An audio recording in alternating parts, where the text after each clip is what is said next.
Hey guys, I'm gonna make the first of a day look. First, we're gonna need a blush and a blush brush. Actually, this was really short. I just use a a barbecue stick and then my small blush brush, and then I just tape it with white tape. You can also try this if you don't want your brush to be short.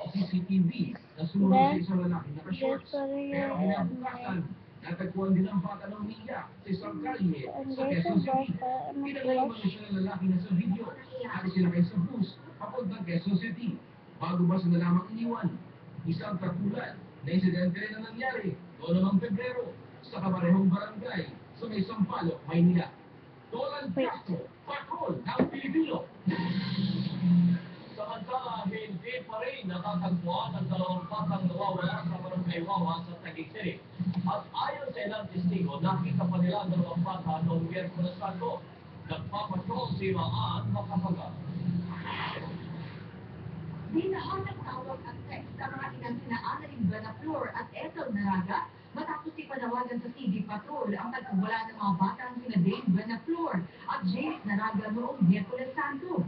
Pero 90% rito panay panluloko kung hindi man humingi ng pera at cellphone loan. Kahit 10 oras ng gabi, dinalugan pa rin ng mga taga-barangay Wawa at Taguig Police ang Marikina at Pasig. Kanina umaga sinadya nila ang Reception and Action Center ng DSWD sa Maynila. Malaki na, hindi Wala yan.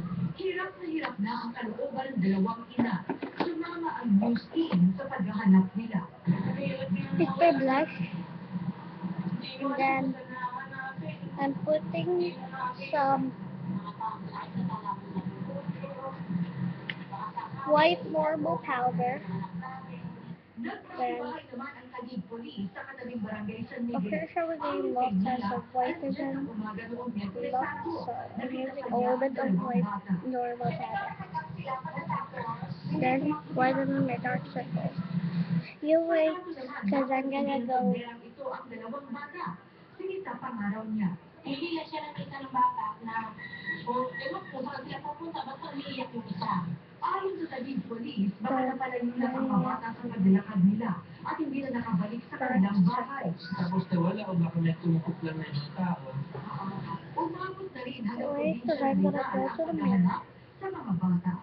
Maan Makapagal, patrol ng Pilipino.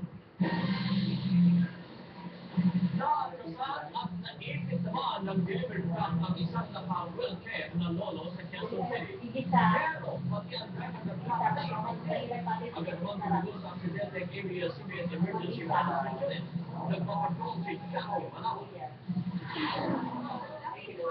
Ako ng pagkaguluhan ng truck nito sa barangay South Triangle, Quezon City.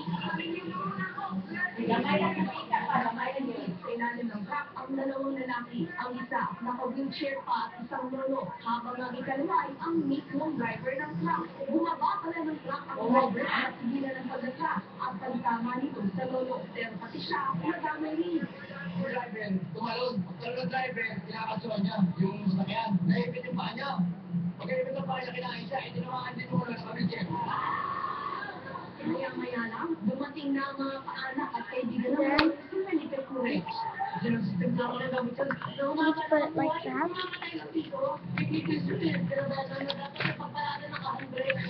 Unang pinakaas ng driver ng truck, pero hindi na ito gumagalaw. Nahihirapan naman tanggalin ng naka-wheelchair. That. Tuksok din sa ilalim ng truck ang red cooler para tingnan ang kalagayan ni Lolo Felipe. May pulso para sa tumuod. Nagtulong-tulungan ng mga tao na may isang truck dahil wala pang makahonsya. At ang maaari isang naka-wheelchair, dali-dali siyang inilagay sa stretcher. Sinubukan na siyang i-revive ng mga rescuer. Pero dead on arrival rin sa ospital ng dalawa. Come on, like that.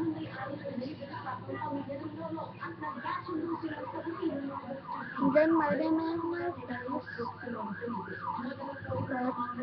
See that over there?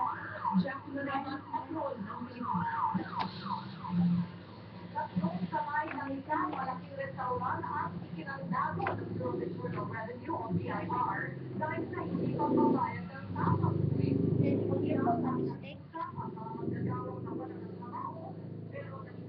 It's just the color of the lipstick, but it looks like a fresh everyday look. Nagpapatrol si Alvin L. Chico. Unang kinantado ang sakay ng Bulalo Fiesta sa loob ng compound na isang malaking mall sa Fairview. Naabutan ng BIR ang may-ari, nagkasulat at tumanggap ng closure notice. Sa kwenta ng BIR, kulang ng 38 million pesos ang binayaran buwis ng Bulalo Fiesta mula 2011. Pag binayaran nila ito bukas o mamaya, 5 araw pa rin ang sarado natin. Pero pag hindi nila ito bayaran within the 5-day period, napakatuloy itong sarado hanggang sa panahon na And babayaran. then, We acknowledge naman doon sa aming pagkukulang. So, we try to our best na mag-comply agad. like Sunod na ikinasara ang isa pang branch ng Bulalo Fiesta sa compound din ng mall. Ang pinakaunang Bulalo Fiesta sa Commonwealth Extension, ikinandado rin ng BIR.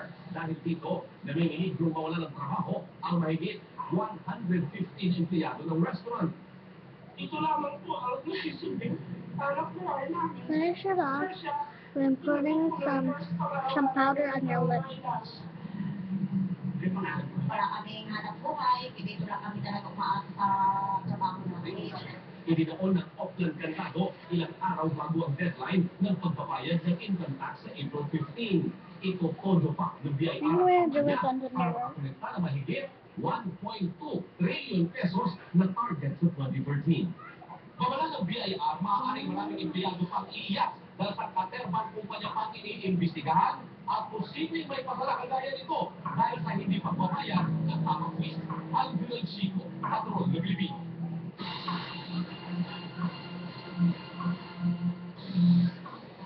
Hindi lang mga ATM card ang kinokopya ngayon ng mga sindikato. Lumalabas na ilan na rin I'm ang also widening my nose, so ang pangokopya ng credit card para magamit sa illegal na transaksyon. transformation. Here's brown cheekbones here, and then this white powder here, then transformation. Sunod-sunod na transaksyon na hindi naman daw niya ginawa. At ang isa-isa niya ng mga tindahan, iba-ibang tao ang gumamit ng I'm kanyang using card. this lip gloss. Nagbigay sila ng receipt and yung name na nakalagay sa credit card is not my name, ibang name na Paniwala ng NBI na biktima ng card scheming si Lider. pwedeng isang sales personnel na may kakamay siya na It's like a pink look. take out lang niya sa bulsa niya yung Wait, look. swipe lang niya doon. Paalala ng NBI, dapat katama na palagi ito yung sinaswipe ang ATM So, ng credit we're card very sa bad. kailangan ng Here's a katawan. pink look. Mas mainam din ang utusan ng bangko na lagyan ng limitasyon ng ginagamit na credit card. Isang transaction nila will go overboard the transaction limit that they set. Na isa-set nila, either tawagan sila or i-text sila ng credit card company for confirmation. Kahapon nahuli ng NBI See my lips? na nagtayo ng isang call center sa Subic para Gives that mangunguna nice shine ng and credit my card. cheekbones. Ay mga It's like kababayan, you're shaking all the time. And then, thanks for watching. Bye-bye.